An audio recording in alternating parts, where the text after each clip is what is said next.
Aunque el panorama religioso parece muy confuso por la enorme cantidad de religiones que existen, lo cierto es que al final de cuentas existen solo dos religiones básicas. La que descansa en la obra de Dios trayendo gloria a Dios, y la que descansa en la obra del hombre trayendo gloria al hombre. Solo dos. Por distintas que sean entre sí las religiones humanas, todas tienen en común que descansan en el esfuerzo y en el mérito humano, en lo que el hombre debe hacer para salvarse. El Evangelio proclama, en cambio, una obra de salvación diseñada y ejecutada por Dios el Padre a través de Dios el Hijo y aplicada en nuestros corazones a través del Espíritu Santo. La Trinidad envuelta allí. Esta obra descansa enteramente en lo que Dios ha hecho y le atribuye toda la gloria únicamente a Dios, dejando al hombre como un mero receptor de la gracia divina por medio de la fe. Así que, mis hermanos, por más confuso que parezca el panorama religioso, todo se reduce a esto: la vanagloria del hombre por un lado, la gloria de Dios en la persona de Cristo por el otro. Y ahora yo quiero pedirles, por favor, que vayan conmigo a la epístola de Pablo a los Gálatas, capítulo 6, versículo 14, para el texto en el que vamos a meditar en esta tarde antes de participar de la cena. Gálatas capítulo 6, versículo 14. Este texto resume lo que hemos dicho hasta aquí. Dice el apóstol Pablo: pero jamás acontezca que yo me gloríe sino en la cruz de nuestro Señor Jesucristo, por el cual el mundo ha sido crucificado para mí y yo para el mundo.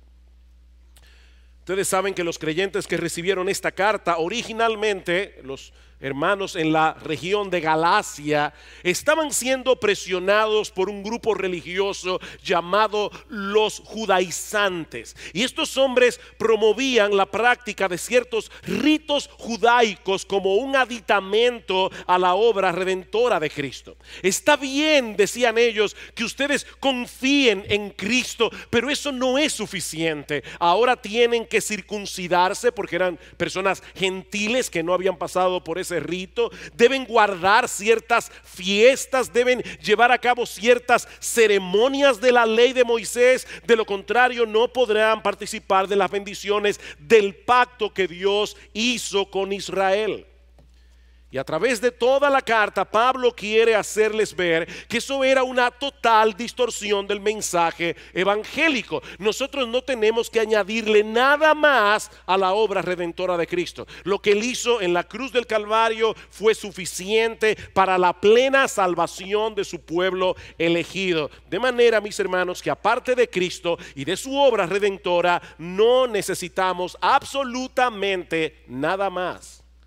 De ahí las palabras de Pablo en Gálatas capítulo 6, versículo 14.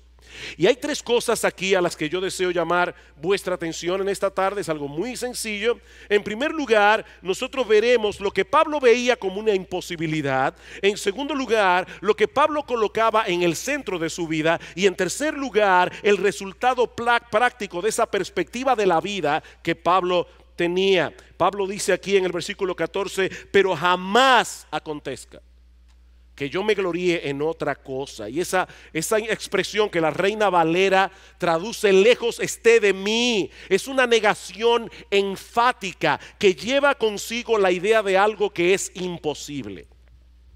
Pablo usa mucho esta expresión en la carta que él envió a los hermanos en Roma, la carta a los romanos, para expresar un fuerte rechazo a algunas interpretaciones erróneas del evangelio. Por ejemplo, en Romanos capítulo 3, versículo 3, Pablo se pregunta si la incredulidad de los judíos habrá hecho nula la fidelidad de Dios. Y a eso responde en el versículo 4: de ninguna manera, la misma expresión que aparece aquí. Antes bien sea Dios veraz y todo hombre mentiroso. La mera posibilidad de que Dios pueda ser infiel a sus promesas es algo que Pablo rechaza con todas sus fuerzas. Es algo totalmente absurdo para él.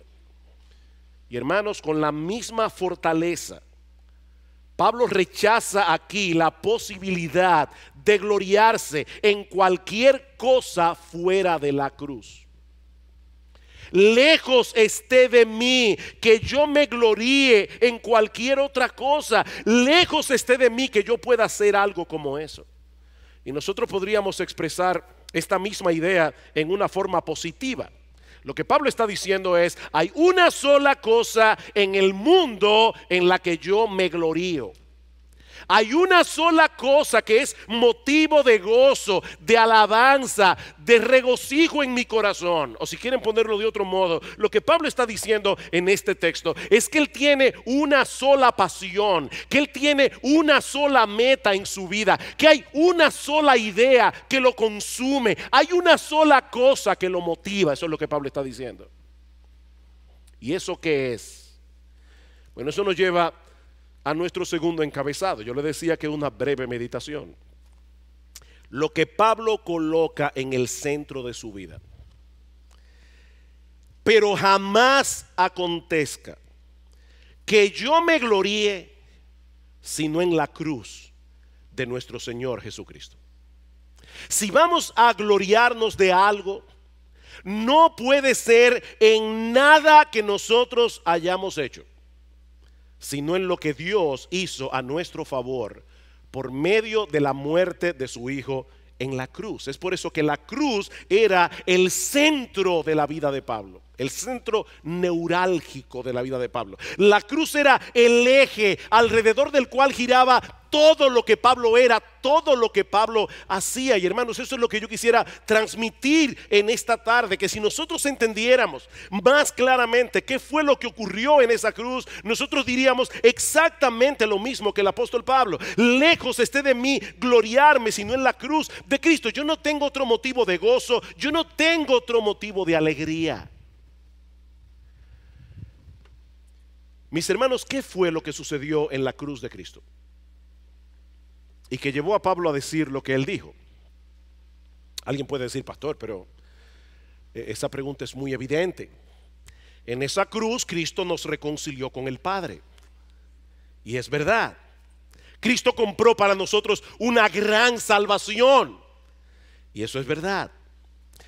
Ahora, yo quisiera ampliar un poco más este concepto de salvación, porque yo me temo, mis hermanos, que nosotros limitamos muchas veces los beneficios de la salvación únicamente a las cosas espirituales que nosotros recibimos de Dios. Y yo quiero que ustedes vean la cruz desde otra perspectiva en esta tarde. Mis hermanos, aparte de la cruz, lo único que nosotros merecemos de parte de Dios es ira y condenación. Ninguno de nosotros debería recibir ningún beneficio de su mano. Y vuelvo y repito, cuando yo hablo de beneficios me refiero a cualquier tipo de beneficio. No solamente el perdón de nuestros pecados, no solamente el don de la vida eterna. Cualquier cosa que tú recibas en tu vida que es un beneficio de parte de Dios, tú no lo mereces. Tú no lo mereces. Eso es una bondad increíble de Dios. Porque nosotros merecemos ira y condenación aparte de la cruz. Ninguno de nosotros debería recibir nada bueno de parte de Dios. Y aunque Dios en su gracia común concede muchos beneficios aún a los hombres incrédulos, lo cierto es que ninguno de ellos merece que Dios les haga ningún bien. Yo sé que hoy estoy conectado con Piper, perdónenme. Pero voy a citar a Piper otra vez, lo cité esta mañana. Pero Piper dice: nosotros tomamos por sentado la vida, el aliento, la salud, los amigos y todas las cosas. Nosotros pensamos que todo eso es nuestro por derecho, pero lo cierto es que no tenemos ningún derecho a esas cosas. Más bien, dice Piper, somos doblemente inmerecedores de ellas, doblemente inmerecedores. Y él explica por qué. Primero, porque nosotros somos criaturas. Y nuestro creador no está atado u obligado a darnos nada. Empezando por ahí, tú eres una criatura y yo también. La persona que hizo este púlpito no estaba obligado a ponerle micrófono. No estaba obligado a ponerle este ribete. Él hacía el púlpito como él quería. Si lo quería hacer cuadrado, si lo quería hacer sin forma, porque él es el creador y el púlpito es la criatura. La criatura no puede demandar: yo quiero que me pinten de otro color, o yo quiero que me hagan más ancho, o yo quiero que me hagan más grande. Nosotros somos meras criaturas y nuestro creador no está atado o obligado a darnos nada, dice Piper, ni la vida, ni la salud, ni ninguna otra cosa. Y en segundo lugar, somos doblemente inmerecedores, porque aparte de criaturas también somos pecadores. Todo lo que merecemos de Él es juicio. De manera, dice él, que cada aliento que nosotros tomamos, cada vez que nuestro corazón late, cada día que el sol se levanta, cada vez que nosotros vemos con nuestros ojos, oímos con los oídos, o hablamos con nuestras bocas, o caminamos con nuestros pies, son por ahora regalos gratuitos e inmerecidos concedidos a pecadores que solo merecen juicio. Ahora, ¿por qué Piper dice por ahora? ¿Oyeron eso? Él dice, todo eso son por ahora regalos e inmerecidos concedidos a pecadores que solo merecen juicios. ¿Por qué por ahora? Porque llegará el día, mis amados hermanos, en que todos esos favores de Dios que Él concede a todos los hombres se convertirán en evidencia de culpabilidad contra todos los que murieron en sus pecados, porque habiendo recibido tantos beneficios inmerecidos no se arrepintieron. Pablo dice en Romanos capítulo 2 versículo 4: o tú menosprecias las riquezas de su benignidad, paciencia y longanimidad, ignorando que su benignidad te guía al arrepentimiento, pero por tu dureza y por tu corazón no arrepentido atesoras ira para ti mismo, para el día de la ira y de la revelación del justo juicio de Dios. Si aquí hay personas incrédulas que no han venido a Cristo en arrepentimiento y fe, déjenme explicarles qué es lo que Pablo está diciendo ahí. Dios derrama sobre ti favores todos los días. Y hay una muralla de contención que está impidiendo por ahora que el juicio de Dios que tú mereces por el pecado caiga sobre ti. El agua se está amontonando cada vez más y cada vez más Dios te da bendiciones que tú no mereces. Si tú mueres sin Cristo, esa pared será quitada y toda el agua, todo el diluvio de la ira de Dios que tú mereces caerá sobre ti. Eso es lo que Pablo está diciendo aquí.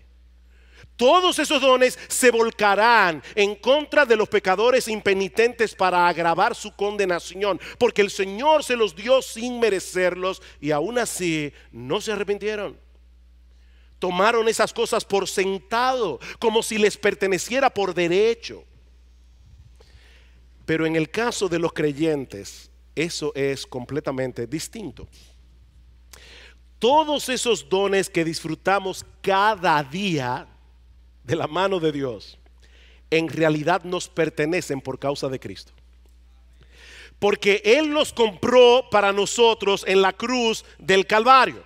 O sea, en esa cruz fue removida la ira de Dios contra nosotros y ahora lo que recibimos de su mano son bendiciones. Aunque algunas no las vemos así, porque Dios envía bendiciones envueltas en papeles de regalos extraños a veces. Pero son bendiciones. Todas las cosas que recibimos de parte de Dios y aún todas las cosas malas que nos ocurren y que Dios torna para bien, de alguna manera son parte del paquete de bendiciones que Cristo compró con su sangre para beneficio de su pueblo. Todas esas cosas son el fruto de su aflicción que ahora nosotros disfrutamos por medio de la fe. Y eso es solo una parte del asunto. Cuando lleguemos a la gloria, vamos a disfrutar del paquete completo de bendiciones divinas.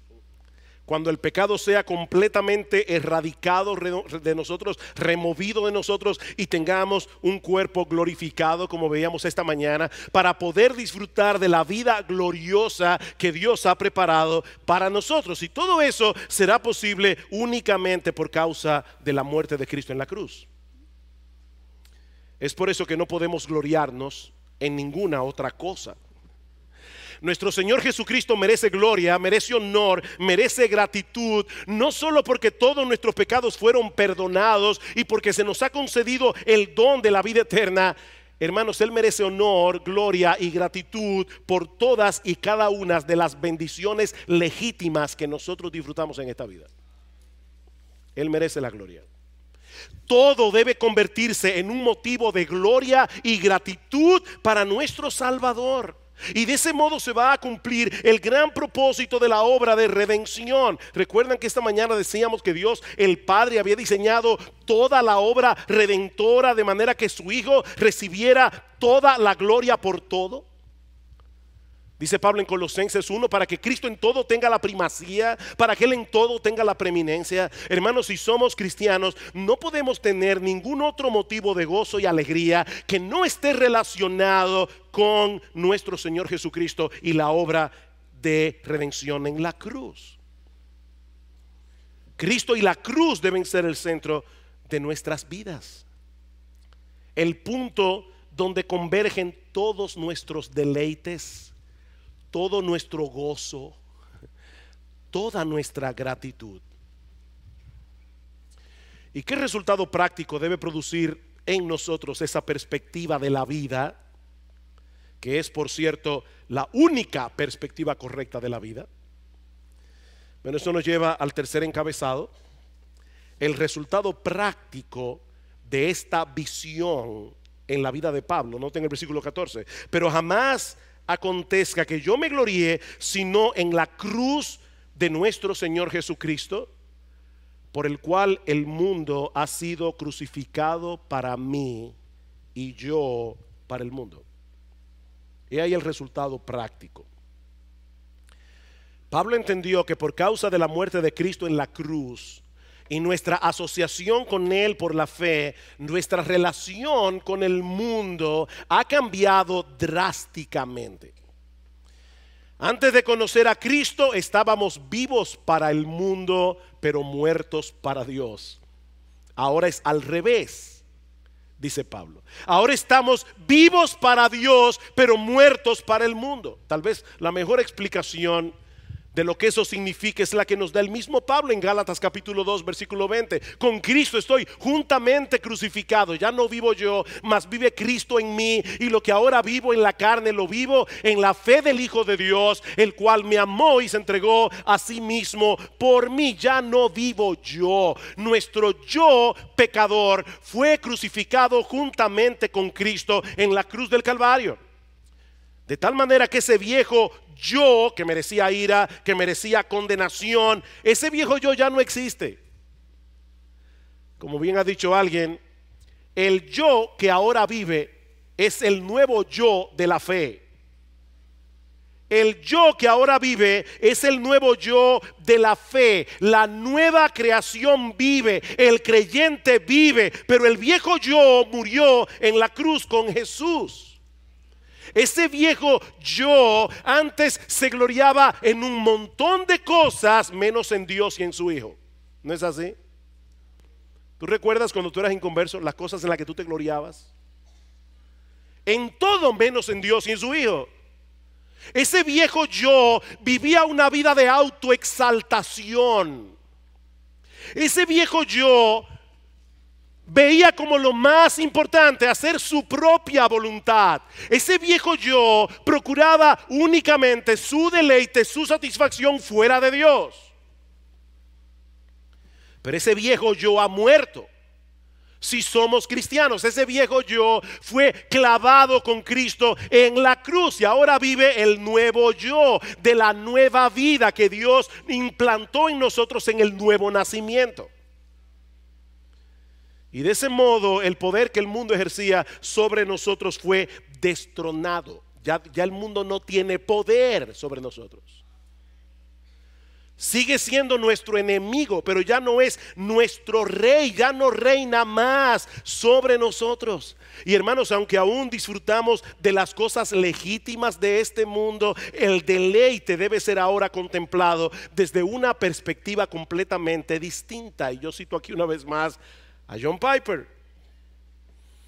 Esto significa que cada placer legítimo en este mundo, piensa en cualquier placer legítimo de este mundo, desde comerte un mango hasta disfrutar de este airecito acondicionado, cualquier placer legítimo en este mundo viene a ser una evidencia del amor de Cristo comprada a precio de su sangre y por lo tanto una ocasión para gloriarnos en la cruz. ¿Ven lo que yo les decía hace un momento? Que nosotros cuando pensamos en la cruz inmediatamente decimos, sí, el perdón de los pecados, el don de la vida eterna. No, no, no, hermanos, eso es muy limitado. Lo que estamos diciendo es que ahora todas las bendiciones que Dios le da a mucha gente, para nosotros tiene una connotación distinta, porque son bendiciones sin ira. Son bendiciones que Dios nos da porque ahora somos sus hijos. Y somos sus hijos porque estamos en Cristo, porque fuimos comprados a precio de su sangre. Es por eso que el cristiano comete un graso error, un gran error, cuando se concentra en esas cosas legítimas de este mundo y olvida que su deleite y satisfacción se encuentran únicamente en el dador de esos dones. Ese es el problema nuestro con el mundo. ¿Qué es lo que hacían los ascetas, los monjes de la Edad Media? Ellos se retraían del mundo y decían, yo no puedo tocar esas cosas que son legítimas, pero yo no debo tocarlas para poder estar cerca de Dios. No, esa no es la respuesta. La respuesta es ver todas esas cosas legítimas como buenos dones que Dios nos da, no como sustitutos de Dios. Y cuando nosotros podemos, por medio de la cruz, ver esos dones como regalos de amor de parte de nuestro Padre Celestial, entonces podemos gloriarnos en la cruz de Cristo por medio de cualquier cosa que nosotros disfrutemos en esta vida. Cualquier cosa. Mis hermanos, ahora que vamos a participar de la cena del Señor y que vamos a hacer memoria de lo que Cristo hizo a nuestro favor en la cruz del Calvario, pidamos al Señor en oración que nos conceda tener un entendimiento cada vez más claro de lo que implica para nosotros la cruz de Cristo. Pidamos eso en oración, de manera que podamos decir como el apóstol Pablo, no nos podemos gloriar en ninguna otra cosa. No nos podemos gloriar en ninguna otra cosa, sino únicamente en la cruz. Que nuestro Señor Jesucristo sea cada vez más precioso a nuestros ojos y que en esta vida no deseemos otra cosa que vivir para Él y tener comunión con Él.